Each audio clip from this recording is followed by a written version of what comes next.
Okay, check. Hi everybody. My name is CI Caso. I am the administration officer for West Montreal Squadron, and I'd like to welcome you guys to our first Wednesday online cadet night, where we have different classes, discussions, activities today. So right now I'm here. I'm going to be talking to you guys a little bit about cadet programs around the world.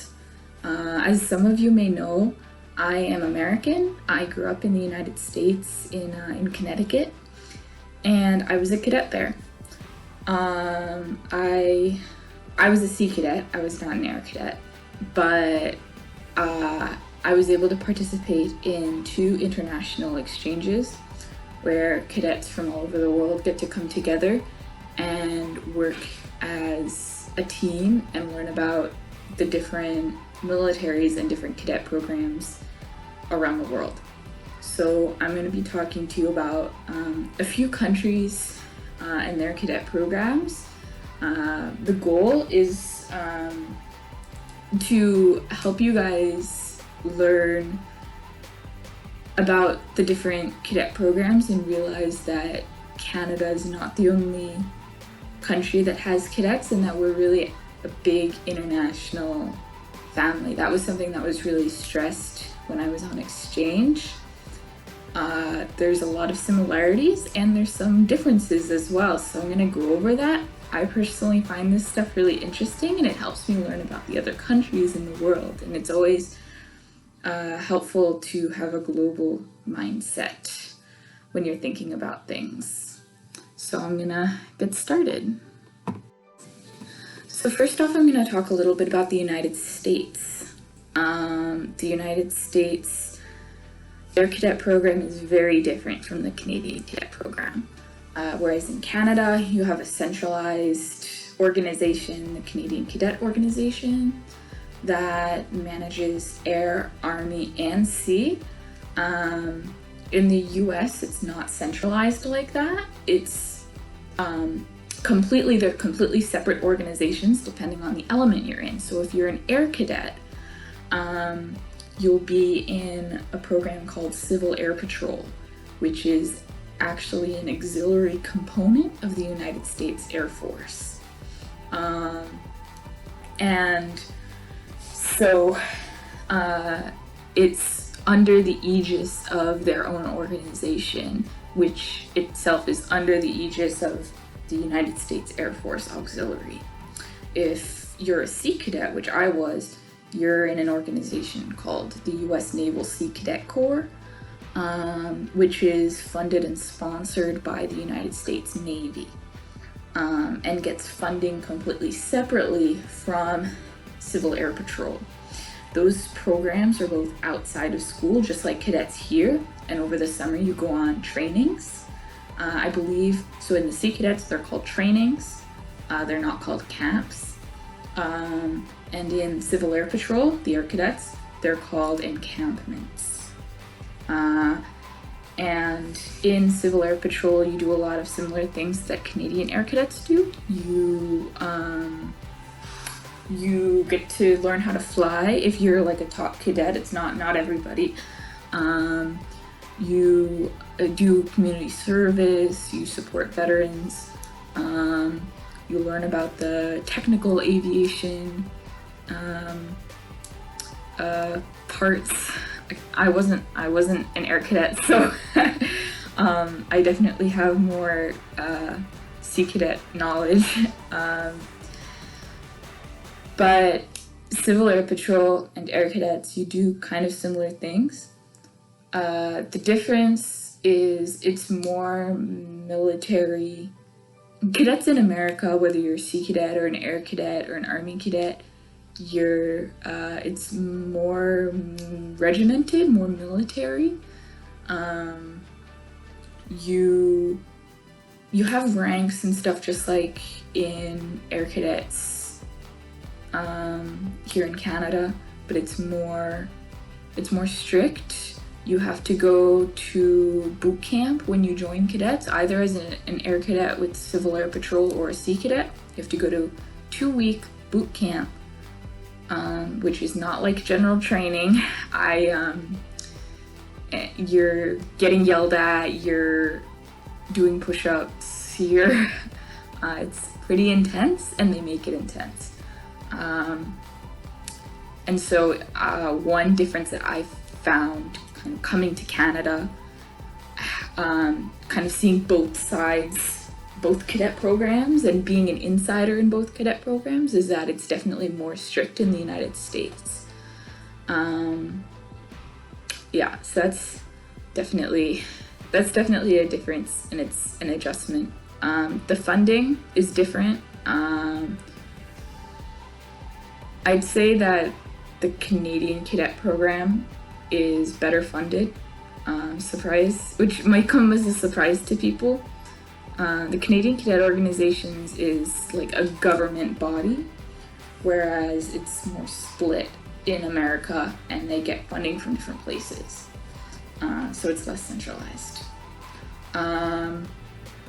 I will talk now about the UK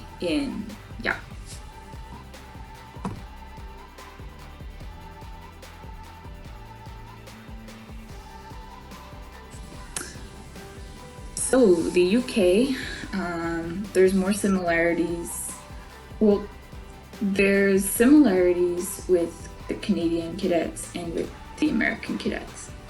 The UK is, well, as you all know, Canada is a Commonwealth country, so it used to be a part of the British Empire, which means that things like drill, ranks, a lot of that is similar to the way the British cadets do things. American drill is completely different. I still have trouble adjusting to Canadian drill because, as you know, when you're a cadet, you have drill drilled into you, no pun intended, and it's very hard to kind of break that habit once you learn and you've been doing it for so long. So UK drill is much more similar to Canadian drill than American drill is. And I remember when I was on an exchange to India, we all had to do our country's drills, and it was really interesting seeing the differences. But the Commonwealth countries all have quite similar drills with minor differences, but all basically the same. The British cadets, they have Army cadets, Sea cadets, and Air cadets, just like Canada. But it's not under one centralized organization like the Canadian Cadet Organizations is. The Sea Cadets is run separately to the Air Cadets, to the Army Cadets. They also have something called Combined Cadet Force, which is at schools.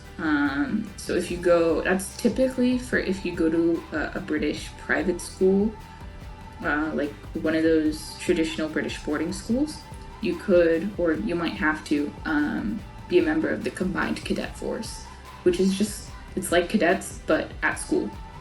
And sometimes it's mandatory depending on the school you go to. There's an American equivalent to that, it's called JROTC, but that's usually at public schools. You don't usually see it at private schools unless you go to a specifically military school in America. Military schools are definitely a thing in America. They're not as much a thing in the UK.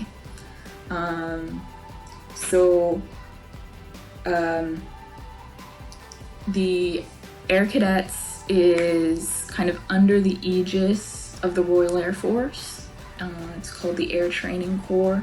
Officers are, specifically officers in the Air Training Corps. They are, I believe they're reservists. They have special status, but they're not in kind of the operational Royal Air Force.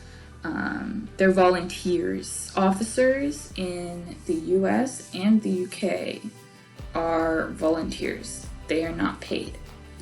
So that is a big difference. Whereas officers in Canada, a lot of what we do is volunteering, but we are paid a little bit.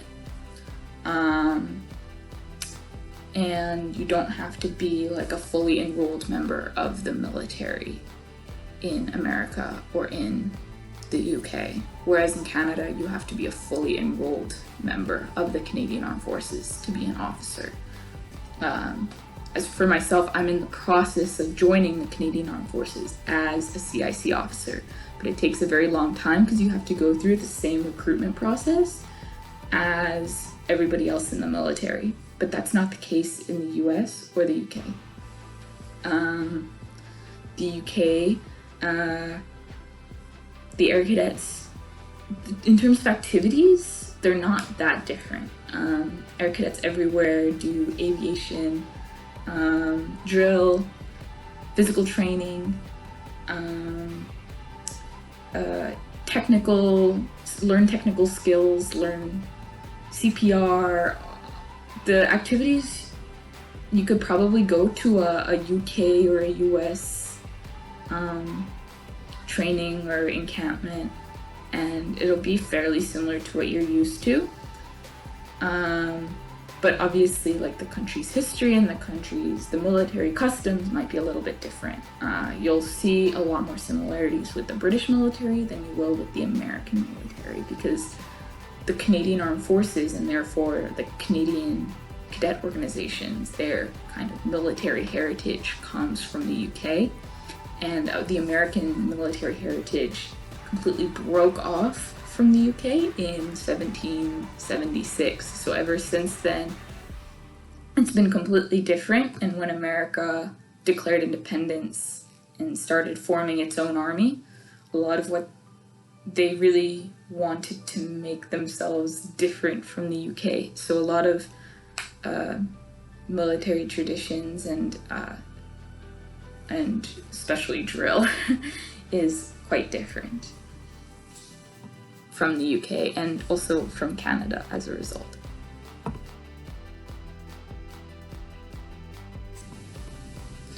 New Zealand and Australia are other Commonwealth countries like America.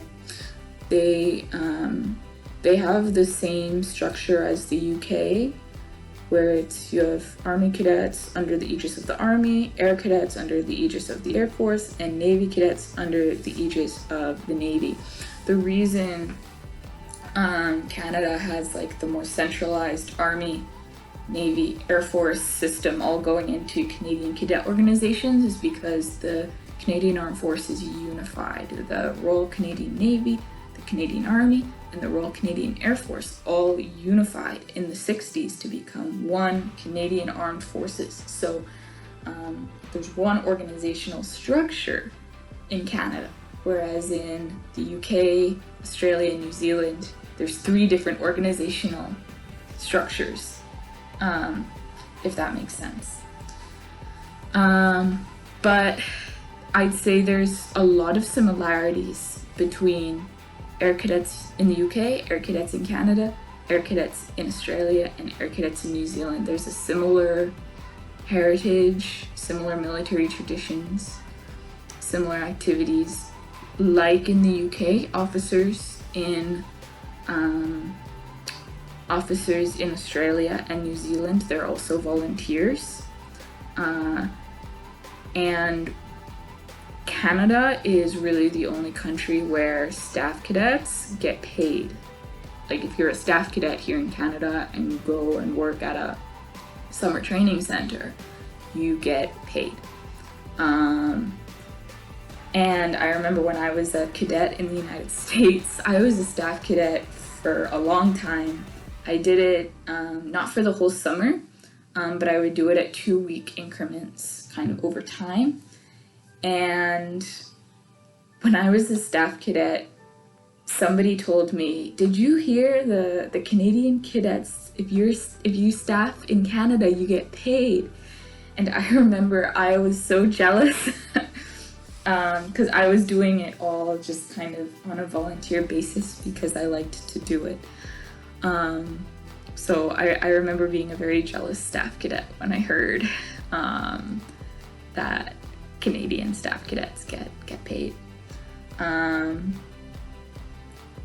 So So yeah, I'd say Canada, UK, Australia, New Zealand, they have a lot of similar historical ties. America, the cadet program is completely different. And I'll be showing you some pictures as well of the different uniforms, and you'll see similarities amongst things like that. The Sergeant Friedman will be going over kind of the history of the Canadian Cadet Organization, so I'm not going to go into that too much. But you'll see how our organization has changed and evolved, and especially changed a lot when the Canadian Armed Forces integrated in the 1960s, when the Royal Canadian Air Force, the Canadian Army, and the Royal Canadian Navy became one.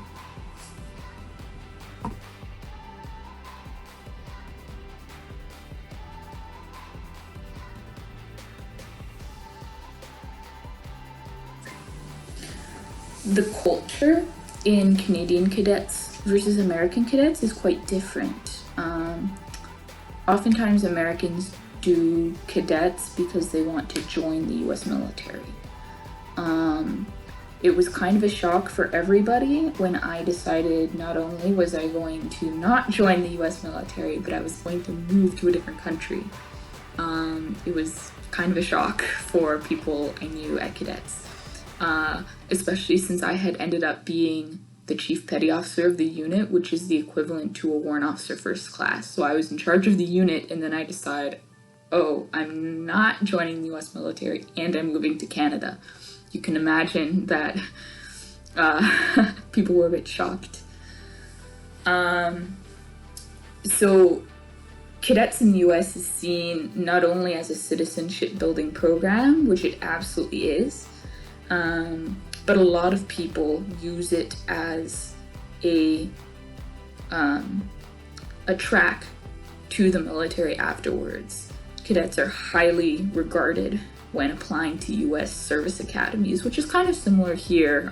Like if former cadets want to apply to the Royal Military College, but the military in the US is just a lot bigger.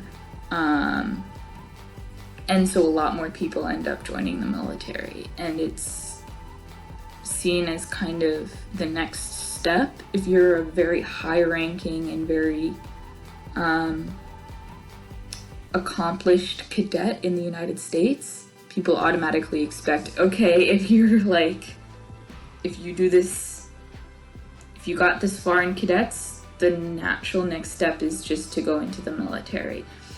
And actually, if you make a certain rank in cadets in America, you can join the US military at a higher rank than most people. For instance, if I decided to join the US Navy as an enlisted person, that means like a non-commissioned member. In the US, a non-commissioned member is known as an enlisted sailor or an enlisted soldier or an enlisted airman, etc.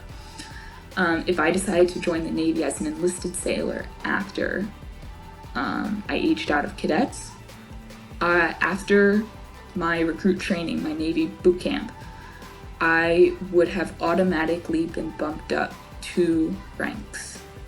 And the pay would come with that and everything, just because I was a cadet and I got to the rank that I did. So a lot of people use that. A lot of people take advantage of that as they should, because the US military really incentivizes cadet service and cadet involvement. It is looked upon very highly. And so there's a much higher percentage of cadets in America end up joining the US military than it is in Canada. Whereas here it's not like an expectation. It's not like, oh, you're a warrant officer first class here, like you're gonna go into the Canadian Armed Forces. There's not that type of attitude here. but there was more of that in the States. Were there people who didn't join the military? Absolutely. There's me.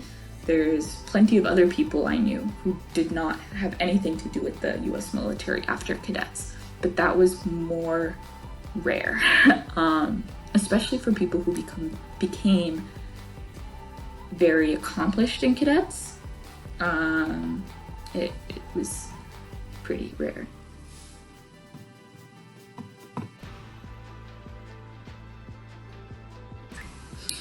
One of the awesome things that cadets can do is participate in international exchanges. International exchange, going on 2 international exchanges was like the highlight of my cadet career, because I learned about other cadet programs, and I learned that us in America, we're not the only ones who have a cadet program, and we're not the only ones who have the same values and goals of the cadet program, like citizenship, physical fitness, service to community, like technical skills, military experience, not experience in the US maybe, but in Canada more like military exposure. There we go. And we ended up really, all the cadets from all the countries on the exchange really bonded and became one cohesive team. Even though we were cadets from all over the world, we had similar experiences, we had similar values and interests, and I made friends for life on the exchanges that I participated in. So if you're a senior cadet, or you are a cadet who is hoping to rise through the ranks of Air Cadets and become a senior cadet in the future, which I hope is all of you, I'd highly recommend applying to go on international exchange. It's very competitive, but if you get in, it is a once-in-a-lifetime opportunity, and you learn that cadets isn't just a Canada thing, it is a worldwide thing, and you really feel like you're one family. Like cadets is a worldwide family. And that was really, really cool. You'll also be able to experience the struggle of learning other countries' drills, which was always an amusing time. When I staffed the US exchange as an American cadet, I was in charge of teaching all the international cadets how to do American drill. It was very funny. And then the Canadians everybody taught everybody else their country's drill. Then it was the Canadians' turn. And I was very bad. Americans don't lift their arms up like to their shoulders, and they don't lift their legs up like this. So I was very bad at that, and so it was amusing, and we all laughed it off,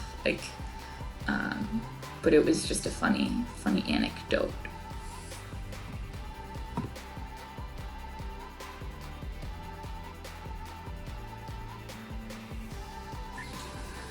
Cadet programs around the world are organized so that there are multinational cadet exchange associations, where all the cadet programs work together and organize exchanges and do cultural understandings. There's the Air Cadet one, is the International Air Cadet Exchange. That's the name of the organization. You can Google it. They have a lot of information. And there's representatives from all the different countries that have Air Cadets. And the Sea Cadet one is the International Sea Cadet Association. That's the organization I was really involved with. I was able to attend a conference where there were delegates, like high-ranking officers from Sea Cadets all over the world, which was really cool. but the Air Cadets has one too. So that's how the countries really coordinate and plan exchanges and talk to one another, because cadets isn't just a Canada thing, it's not just an America thing, it's a worldwide thing, and when we all come together, it's really, really special and cool, and you meet so many new friends. So yeah.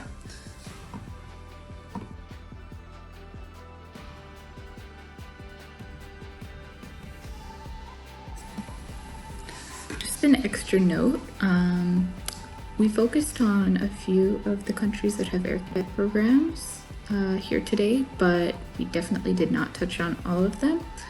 And even though having an Air Cadet program is quite common in Commonwealth countries, since it was a British tradition, there are plenty of other countries that have Air Cadet programs, and a lot of them have nothing to do with the British Commonwealth, no kind of historic British ties. So just for reference, here are the countries that are members of the International Air Cadet Exchange Association, which is basically means that they have Air Cadet programs that send their Air Cadets to other countries, and they work with each other. So there's Australia, Belgium, Canada, of course, China, France, Germany, Hong Kong, Israel, Japan, Netherlands, New Zealand, Republic of Korea, Switzerland, Turkey, the United Kingdom, and the United States of America. So there's quite a bit of diversity here in terms of programs that I interacted with as a Sea Cadet. I interacted with cadets from Sweden and South Africa, and they're not on this list, but they have Sea Cadet programs that I got to work with, which was wonderful. So that's just to give kind of a broader view of what the Air Cadet world looks like, since we don't have time to talk about all the countries here. And it's important to know that not all the countries that have Air Cadet programs have it because of a particular British tradition. There are plenty of countries that have none of that and are still part of the larger Air Cadet family.